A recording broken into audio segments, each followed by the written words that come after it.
Welcome to E2Talks. It's a podcast where we chat about the English language landscape. In this podcast, Jay chats with Alex Asher from LearnCube about digital English language learning. They talk about how schools responded to the rapid shift to online language learning during COVID-19 and how schools might best position themselves to ride out the storm and even grow their business beyond their classroom walls. If you're a teacher or school administrator who wants to hear the ins and outs of good quality digital English language delivery, then this podcast is for you. Enjoy.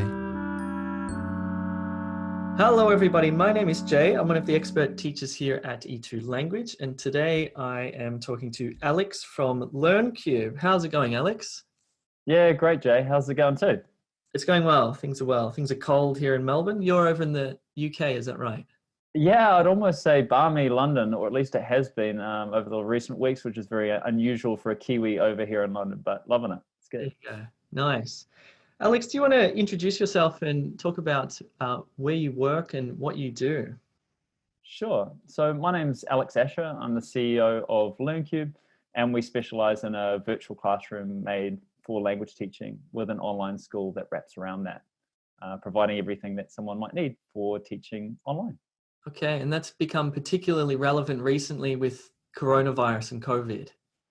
Yeah, it sure has. Can you tell us a little bit about your experiences, maybe pre-coronavirus, in maybe in a sales role, like approaching schools, and then during coronavirus, and how that changed, and perceptions of online teaching, language teaching, and then we can also chat also about what will happen post-coronavirus as well, which I think will be interesting. Makes sense. So one of the things that was really interesting before COVID-19 is we had actually spent a lot of time talking with physical language schools about whether they'd be interested in providing, we call it future-proofing or providing resilience for their business and complementing what they were doing in person with an online language course, whether that's before somebody would turn up to the school, during the actual time that they're with that school, and then even potentially after they leave the physical premises of that school. From our side of things, it made a lot of sense because you then sort of were able to triple the lifetime value of that student. You didn't ever have to say goodbye. Interesting enough, before COVID, that it felt like a lot of physical schools were not willing to pay too much attention to that. I think there was always interest, and I think it became certainly clear that people were more and more curious about it even before February. But there was little action because there was so much entrenched with the physical language school and trying to make that work that it left little energy over to kind of explore alternative ways of either teaching or even building the business.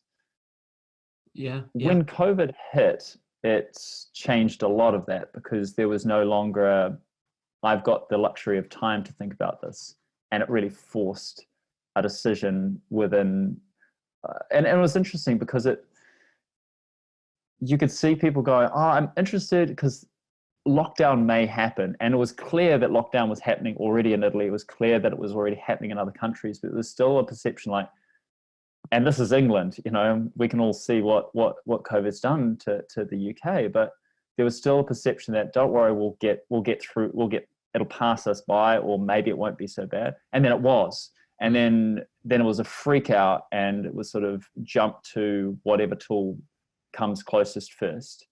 And interestingly, now I think people are in a situation of now going, wow, okay, this did happen. I've changed some of my I've had to put my business online, and it's not really working for me, or not what I thought it would do. And people are in a real, they're in a bit of a pickle because they never had much time to think about it.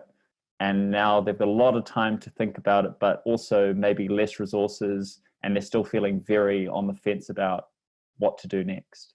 Wow. Well, it's been such an interesting period. It's just absolutely upended an industry that is just bricks and mortar, face-to-face, paper-based. has been the mainstay forever.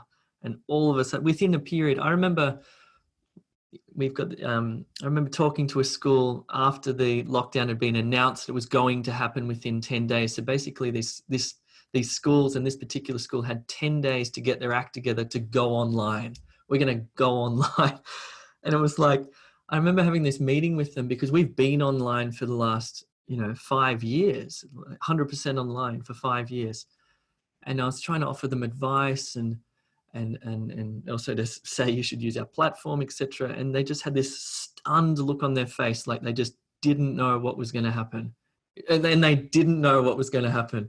And they decided to go it themselves, go online themselves, with free tools and screen sharing of documents off the desktop, and which I won't talk about what I think of that. Wow. Okay.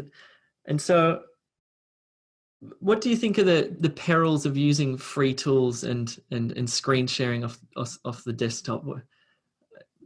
How do you see this shaping up for schools?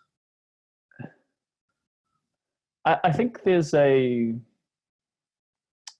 mismatching of understanding. So for schools, they're like, oh, this was a completely, we've been sideswiped here.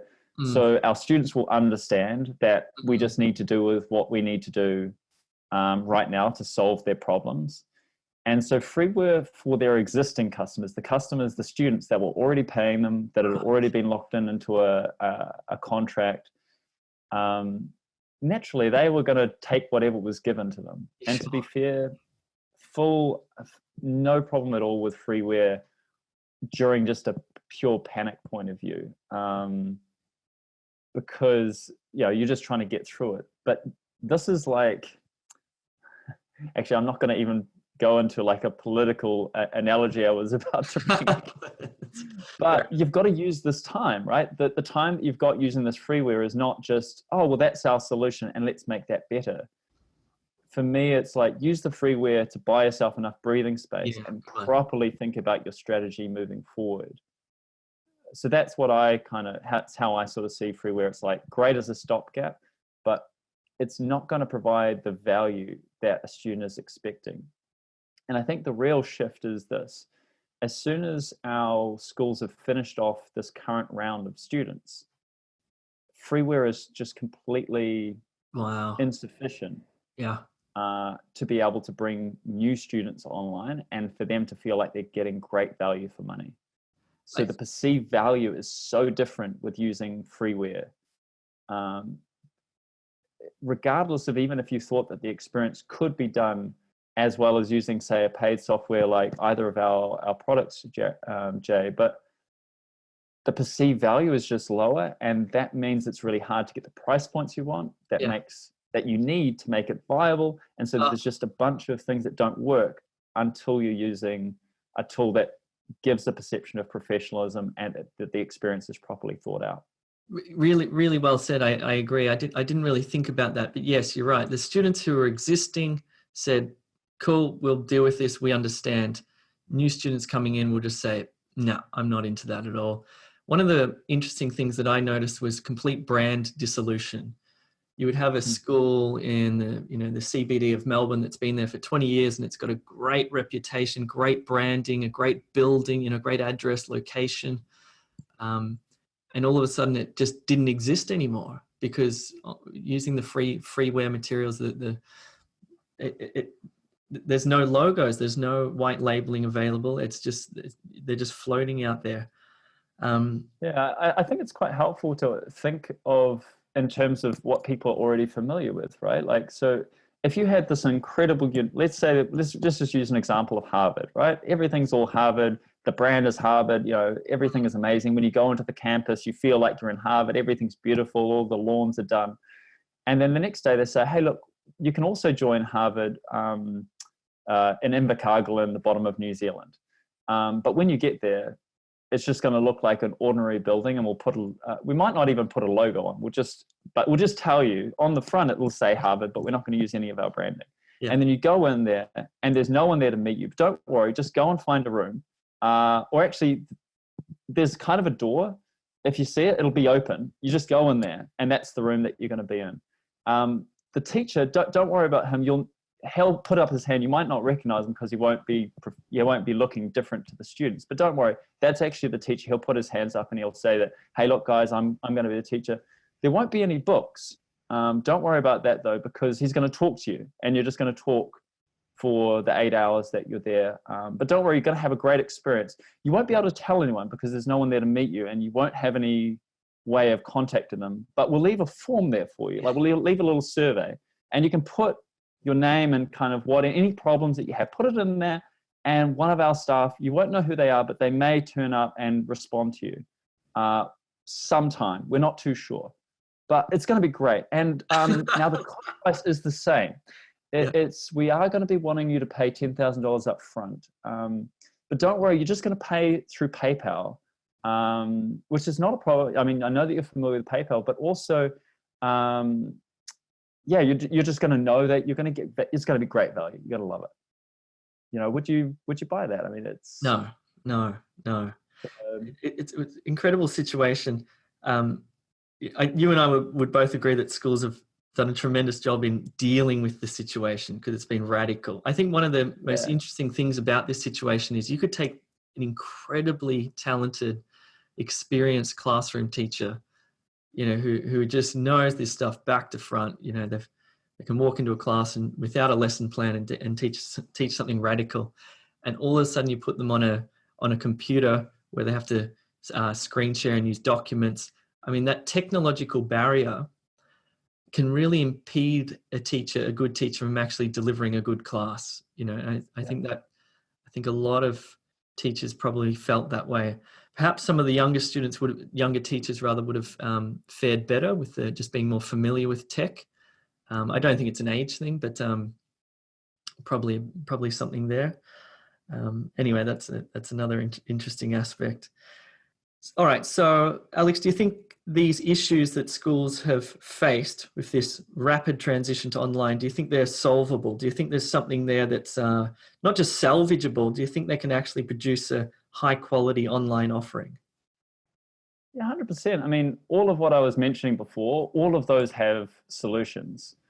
It's just that they have to be thought in the same way. Just as any physical school would spend a lot of time thinking about what's the experience we'd want to have in our school, where would we put the branding, how would we introduce people into classes, how would we segment the experience so that it was varied and interesting and rich, how would we use content to make that a rich and fun experience. And all of these things can be done online, but they require some thought and possibly some tools and some investment. Just like a Harvard would invest, you know, they would argue, you know, millions of dollars into a physical campus, you would expect at least some kind of investment online to be able to deliver a similar or equivalent value experience online. Exactly. And I don't think either of us expect a language school to actually develop their own technology. I think that is out of the question. E2Language is practically a software development company. And we've spent years, as you have, developing, and a lot of money developing our platforms. Yeah. And there's, you know, schools don't have the time, the resources to do that sort of stuff. But, you know, plucking one of these off the shelf, paying a subscription fee, a relatively minor subscription fee to give your school back that brand, I think is just a necessity. And I think students will demand it, you know, and they'll vote with their feet. I really do think. There was a recent survey from out of Ireland with the English language schools there, and the recent online satisfaction rates for students were 13%, saying that, I don't know what the original was, the face-to-face, but 13% isn't good. That's really not good. So, you know, and I mean, I think so I think there's some aspects about schools that they need to be kind of, you know, they've got to know where they're going to put their time. Now, their main assets are in their teachers. So ideally, they want to put most of their work in their teachers and improving whatever that experience is. Then the second part is, you know, the marketing and the branding and all the stuff that wraps around that classroom. And that's where, you know, tools like ours that can provide that out of the box level the playing field. I mean, that's what the investment is. You're just leveling the playing field. Just as if you were to buy, like, I mean, we were Babbel, but like Babbel would, spend millions and millions and millions and millions of dollars on constantly experimenting, constantly changing things on their app. And that's just their app side of things. It wouldn't make sense that they spend the same amount trying to develop something that's outside of their core competency. So in that way, I think with language schools, spend all of your time kind of really thinking about the strategy, spend a time on teacher training, spend all your time building a great experience and thinking all the way through the bits of that experience, but then just use the tools that'll kind of fill in a professional kind of gap, depending on what that might be. Interesting. I'm going to just spend a little bit of time here harping on about why LMSs, traditional LMSs, are not appropriate for language learning as well.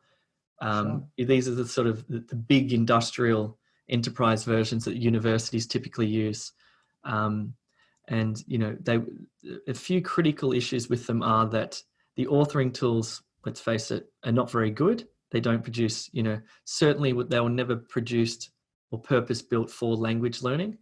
A lot of multiple choice type quizzes, etc., but really lacking in those, there's some of the stuff that's in our platform is basically reverse engineered from PTE or IELTS, etc. Sure. Good classic language learning activities for the authoring tool.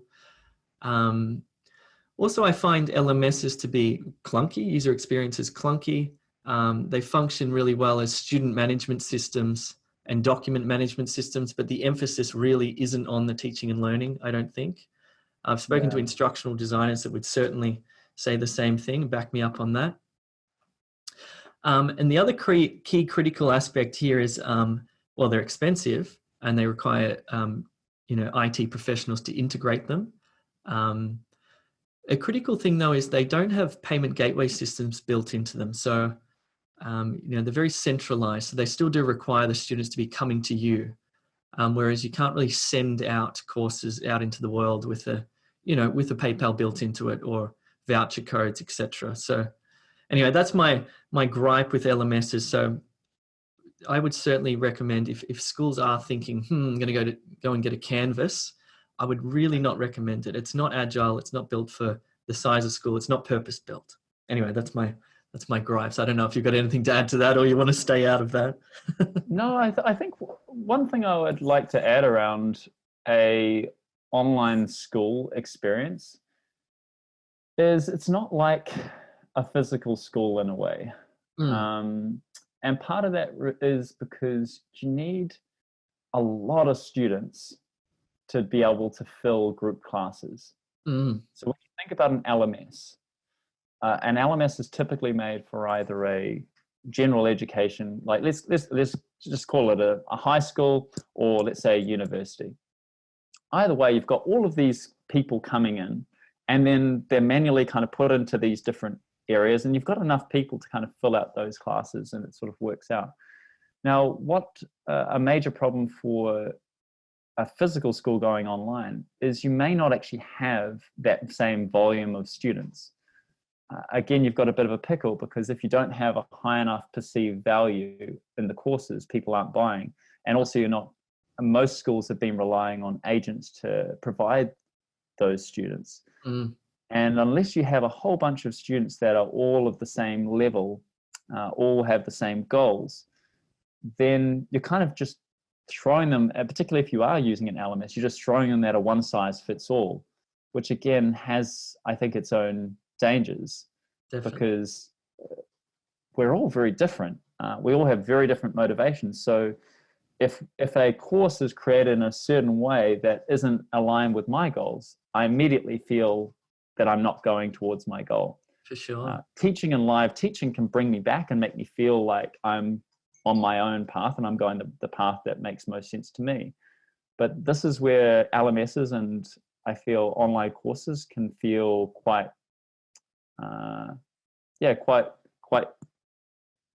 sticky in the fact that they kind of keep you on certain tracks and don't allow you to kind of follow your own path in that way.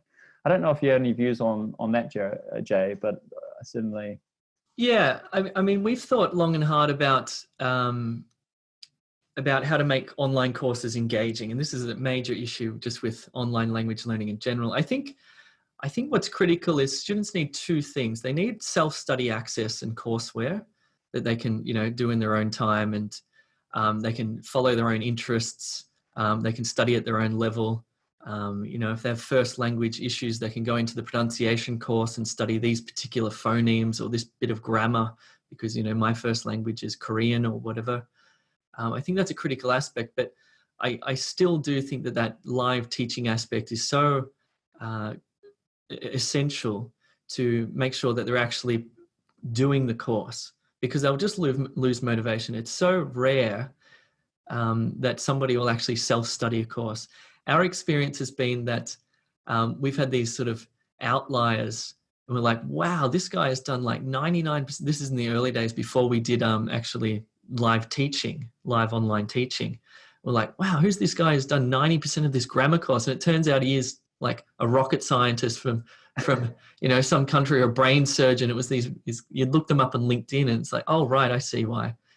So yeah, I think the live classes really make it much more inclusive, much more engaging. And they might not be group classes. You can also teach the one-on-one tutorials, which are critical if you do really need to get in there, or the student requires, personalized tuition. We've conducted, I think, tens of thousands of one-on-one tutorials, in addition to our live classes, which can be done at scale. When you do have the numbers, they can be really exciting, because we just did an IELTS one that had 350 students, for example. Yeah, so you can scale them up too, which is cool. It's probably worth sort of pivoting here and talking about what makes good online teaching. One of the things that I was concerned with just screen sharing documents is, what were those documents? Were they PDFs? Were they Microsoft Word docs? I think content's critical here. Do you have any opinions or thoughts on what the content should look like and how it should function? Yeah, absolutely. I mean, when you're firstly, I think textbooks don't translate always that well online, because they have been like honed over literally decades to work in a physical school setting, right? That was their purpose. So with that, everything has sort of been aligned with that environment. Whereas the online environment, if you use the same materials, you can find that they're the wrong format. So for example, even just a computer screen is landscape view, whereas most textbooks are portrait view. So alone, even if you just try to, and we've seen people try and scan books, it doesn't look very good in an online setting. And it doesn't use the real estate that we actually have in a screen. And real estate is key. I just jump in there because publishing is expensive. And so what publishers try to do is put as much content onto a single page as possible as well. You'll notice that language textbooks are busy. They're incredibly busy. Whereas when you're dealing with bits, not paper, you've got all the room in the world. And I think cognitively for language learners, it's a wonderful thing to have a hell of a lot of white space and a single focus of instruction there, the salient point on the screen, and not distract them with this cool picture and this bit of color. And, that's an interesting, we've worked with a few publishers, and, getting them to sort of stop trying to cram things onto a screen is interesting. And get rid of it doesn't have to be beautiful. It can be very, black and white almost. Yeah. And it can be much more. I mean, we noticed, this is a really good point, Jay. With all the content that we've had done for ourselves, white space is a critical component. And it's like, if you don't allow the white space, where are you going to be putting the notes? Where are you going to be putting the explanations? How are you going to enrich this experience? I mean, we see that as a really critical component, that you actually have a space for that white space, but also it means that, I mean, if you're using a free tool, you might need to screen share, but with our tool, you actually are writing on the whiteboard itself, and that's saved on a page basis. Mhm. So you need that space. And most publishing, as you say, there's not a bit of white space. It's another color block followed by another color block. So I find that it's certainly a big difference. As you speak, I sort of think of two categories for content to be shared in a live class, which is, one is, as you're talking about, which is things that you can adapt and write on and make notes and draw arrows to and stuff like that. What we do a lot of our content development for live classes actually in Microsoft PowerPoint form. So they're pre-packaged. So teacher will go in at 7:59 p.m., download the PPT, pop it up, and away she goes, and just clicking next. And one of the things that we've gotten really good at is instructional design in that sense, and using timers, because there are things that are lost in an online setting that you have in the classroom. In the classroom, as a teacher, you set an activity and you don't worry about a timer, because the timer is the smartest person in the class who usually answers first. His head or her head will pop up, right? And you go, okay, now I've got to give the others about 30 seconds and I've got to give the rest 1 minute. And then, okay, everybody, let's move on to the next thing. That's lost in many ways in a group class, especially if they have their cameras off. So one of the things that we've found really effective is to time activities. Go, okay, how long will it take to do this matching exercise? 2 minutes, boom, pop a timer in, and people work, and it creates an atmosphere where people know what's going on and know what's next, and that stops people from being nervous. It makes them calm. They know what's coming. That's really helpful, we found. But yeah, instructional design is bloody interesting. Yeah. I think that was a really great point though, Jay, as well, is most teachers are not taught to deal with time, right? Because it's, as you say, the class kind of helped it set its own pace. Whereas online, it's incredibly important to tell people what's coming next. Yeah. And that, of course, requires a level of planning. Now, to have enough planning, you have to have some kind of protocol and system. And so again, operations then becomes quite an important component. So there's a whole lot of new sort of skills and capabilities that schools are having to add on top of already what's quite a stressful environment. But and I think this is one area that we could, of course, spend a lot of time on, but it's like mapping out that student experience. It takes a long time, but it's essential in terms of delivering a coherent experience. If you haven't thought about what that experience looks like over the entire journey, then it just feels like you're being thrown in every which direction. It doesn't give you a sense of progress. Yeah, absolutely. They need.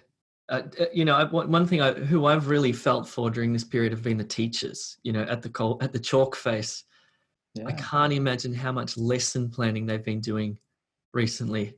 Like, let alone grappling with tools, and just, I remember the first classes I taught about 5 or 6 years ago on Skype when we first decided to transition or pivot E2 into live teaching. And I had no idea what the hell I was doing. And putting things together and throwing them up online, etc. But yeah, there's a lot to learn from organizations like ours where we've actually been doing this for a long time. And I think, I go as far as saying that our live classes we're finding it hard to innovate or get better. We've really hit a sort of limit with instructional design and innovation. Tell me about that, Jay. What makes so I've got more experience, at least observing with sort of one-to-one and smaller group classes, which typically, again, before COVID, that was very much the predominant way of teaching. Whereas with physical schools transitioning online, they've kind of taken the group model with them, or at least the larger group model, in my view. So how have you made group teaching interesting? Because that requires some thought and some planning, and even the right content and the right context and the right tools. Just tell me about what that looks like to you. What's great group teaching? Yeah, good question. So first of all, you need to coordinate people and teachers. Okay, so you need a scheduling mechanism, and especially if you're having students in different countries and the teachers in this country, etc. So a good scheduling system which will actually bring people to the right place at the right time is essential. Content, which I've talked about, of course, it has to be pre-prepared. You can't get a teacher in there on the fly, especially, we've had classes of up to 700 students. This is done through a sort of webinar style of one-to-many where they can't actually interact. And a lot of teachers are going to roll their eyes and say, well, if there's no interactivity, then there's no language learning. But you can actually make, as I mentioned before, you can make the slides very interactive. A lot of quizzes built in, timers with the quizzes, answer explanations, all of this built into the slide. So for the teacher, really what happens and how you make it good is if the content's really solid and the teacher knows what's going on, the teacher can concentrate on presentation and delivery, because it becomes less like less teaching, I would say, and more presentation skills. The soft skills become really critical. You have to maintain a really good tempo, a certain amount of energy, because really I know what it's like sitting in a webinar and it's, within 30 seconds, you're thinking, how the hell am I going to last in here for 40 minutes? I'm sure we've all been in those webinars. This has to be different. This has to be that little introduction I gave at the start where I say, hello, everyone, my name is Jay, blah, blah, blah, blah, blah.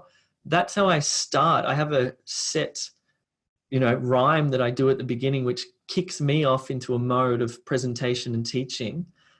And we get, not just me, all of the teachers here, we get great feedback from students who they attend and they enjoy these live classes, and elements of language like writing and speaking, you can still add in those interactive elements. They don't get feedback, but they will be writing. What we've done cleverly though is we've linked our live classes to feedback. So they write an essay, they can then go and submit it through the platform for feedback. Or we certainly encourage them for speaking to take a one-on-one or a small group class to improve their speaking skills. But for listening and reading, and grammar, it's works really well. Yeah, it's doable. I think that's a great idea as well. In fact, that you're and I think when you talk live classes, you're talking at almost a webinar level. What about in the range which a lot of schools are, which is between say 6 and say 12 or 14, which is what they were probably doing in a physical location. Yeah. Have you got any ideas of how to make those classes great? Because most schools won't have webinar style, or that's not the thing that they're selling. They're selling this, I would call it medium to large group, to be honest, but still, tell me about that experience. Yeah, so we've just recently gotten into this actually for test prep. So we're conducting small group classes for PT. We've got a maximum of 5 students. So the class, again, there's a technological issue that needs to be solved, which is you might have one student from in Pakistan, one in Australia, one in who knows where. And you've got to try and get these 3 people on at the same time. So we've got this little booking system where they can do that. The teacher rocks up. Again, content is critical. Really, content is critical here because we've created the presentation material, the slides in such a way, again, they're interactive. But this time you'll be singling out students and saying, okay, your turn, let's do this, read aloud. And you can offer the direct feedback to the student, corrective feedback, which is great. But similar thing, technology is critical, content's critical, and delivery is critical. Yeah. Yeah, you can't really miss any of those, but I think it's a real mistake to think that content and structure and planning doesn't matter. Like, teachers without any kind of guidance are really, it's not even that they're bad teachers or anything. It's just they have not been given the ingredients to succeed without having clear idea on what the content is, making sure that content is going to be fit for purpose. And if you are teaching a group, it needs to be made for an online experience where you can really get people to interact. Yeah. Otherwise, I think you're missing the boat. It's much easier to teach off the cuff spontaneously in a classroom face to face. I used to do this method. We used to have this joke at one of the schools I worked at called the 6-step method. It's like, do you use the 6-step method? And they say, oh, what's that? And that's where you decide what you're going to teach 6 steps before the classroom door, right? And honestly, I've taught some unbelievably good classes when I am standing in front of the class thinking, uh-oh, what am I going to teach? And all of a sudden this bolt of lightning comes, or you start doing something with this group and then it evolves and, magic can happen in the classroom. I tell you what, that magic is much harder to get going in an online setting because it lacks energy. You need to give it energy through the content. Yeah, what if everyone just sits there when you go, oh, this is going to be great. Hey, Jamie, tell us about your weekend. And then they're just like. That's right. You really need to generate that energy differently through I really think through the content is absolutely critical there. Yeah. So, yeah, but also, I think one of the other things that's sort of overlooked there is, again, when teachers feel confident about the content that they're using, they have a confidence in what they're going to be teaching, then they can go into that class confident, and it shows, and the student's going to feel it. But if you give this teacher nothing, and then they go in, even if they're like, oh, this is going to be great, it's just going to fall on its face. And then the next class is going to be like, oh, this is just the worst. I'm just pulling teeth here. I can't, I would have loved to have been a fly on the wall for some of those classes just to sort of see, like, it's a bit sadistic, but really, I can't imagine. But conversely, when you do have good content, it's great. For us doing test prep, one of the most nerve-wracking experiences, because these tests are hard, man. Like some of the questions, PT Academic, are, if you haven't done your preparation, what you have to do really, this is the other key, is you go in, you learn the questions before class, so you know the answers before the other students do. Make sure you know the answers before the other students do, because if you are put on the spot, like when you're teaching one of these webinar classes with 400 students and you're trying to figure out if it's A and B while they're waiting for you and your mind shuts down. I've had a few experiences like that where I'm like, right, that's it. I will always go in knowing why it's B and why it's not A and why it's not C and D, and be able to do that really confidently. But, it's a bit of a, English teaching's hard. It's hard. The other thing with English teaching is that it's multiple subjects, really. Pronunciation is a subject unto itself. Grammar is an incredibly complicated subject unto itself. Listening, what the hell is listening? To be a good English teacher it's really tough. And then to be thrown into this technology world within 10 days, it's So what do you think is going to happen, Alex, in the future? How do you think schools are going to respond to COVID? Do you think they're just going to go back to same old? Do you think they're going to adapt and take on a platform, or what are your thoughts or hopes? I'll tell you what I don't think is likely is that I don't think the schools that are doing physical classes will just completely scrap that and move everything online. Yeah. So there's no way that I think physical schools feel that they can, or even necessarily want to substitute everything out and go completely online. Yeah. However, this is going to be a trialing situation where they're going to have to at least be able to do that, even if they don't want to. They're going to have that capability as a resilience or kind of a future-proofing point of view, because there's a survival aspect. I don't think hibernation is going to work here. You need to stay present. You need to keep momentum in your school. Otherwise you're starting from scratch again. Because even your brand will start to degrade. Even if you relied on agents, for example, beforehand, if you're not offering anything in the next year because you're kind of waiting this thing out, and it might not be a year, it might be 18 months, then again, you've got nothing to go back to. All of the good work that you've built is gone. So I think there has to be an acknowledgement that this is something that schools are going to figure out. I'm fairly confident that this will work out really well for the schools that are able to stick with it and find some ways that it can work for them. Yeah. Unfortunately, I don't think you can get around the fact that you're going to have to want to do this. Because students will smell a teacher that doesn't want to be there. And if the teacher doesn't want to be there, sure as hell the student doesn't want to be there. Yeah. So I don't think you can get around the fact that the online offering has to be good during this time, and whether or not you continue with it is completely your call. But this is a reckoning in a little bit.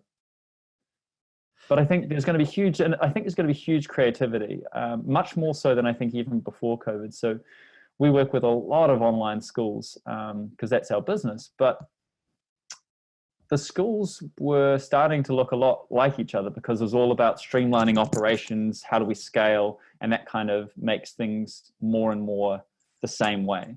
And I feel physical schools may be more like the boutique online schools of today. And those that embrace that boutiqueness, embrace that personalization, I think there's huge opportunities to make that work. Now, it's not going to be as big. It's not going to be the thousands and thousands of students necessarily, but there's definitely an opportunity to get through this, keeping your brand, creating an incredible service. And that service is going to be valuable well beyond COVID-19. And I think it's going to be an essential part of that offering because it allows the transition for students to come join a physical location for a time, enjoy all the richness that comes with being in a physical school. And then when they leave, they can still continue their journey online. I still think that's 100% the way forward is a transition and an easy sort of smooth transition between a physical location and going online. Oh, yeah, totally. I think schools need, you're right. I absolutely think in the very least a contingency plan to be able to switch to online as soon as they need, because who knows if there's going to be a second wave of this coronavirus, who knows if there's going to be a trade war, or who knows what's going to happen. So, and I think also these are trends that have been happening for a long time. This is an acceleration, not a new thing. This is not like, oh, wow, I never thought that we'd go online. It's like we've been waiting this for years. This is just an accelerator. Yeah. So now that we know that it's an accelerator and this is going to continue, then it's really a decision. Okay, now we know that the world looks like this. What are we going to do? I think students will also start to demand some sort of online aspect of their face-to-face course as well, because it just makes sense that in addition to your classroom activities, and I've studied languages overseas before, and it's a beautiful experience. It's a wonderful experience, but my language learning would have improved a lot quicker had I have had a sort of online platform where teachers would have said, right, Jay, you need to go home and do this, this, and this. And I'd say, all right, cool, see you tomorrow. That aspect's interesting. I wonder about schools that have had a terrible experience of late. I can't wait to see survey data on how they felt about this online experience. I'm sure a lot of people hated it. I'm sure some of them loved it. It's been probably mixed reports. But I wonder how that will influence their decision going forward about, whether they will actually want to do this. One of the things I was just thinking was, because we're well organized and we've done this for a long time, our teachers like teaching at E2 language despite it being fully online. Sure, they miss that sort of face-to-face interaction at times, but you can get a lot of delight from teaching online, and they do.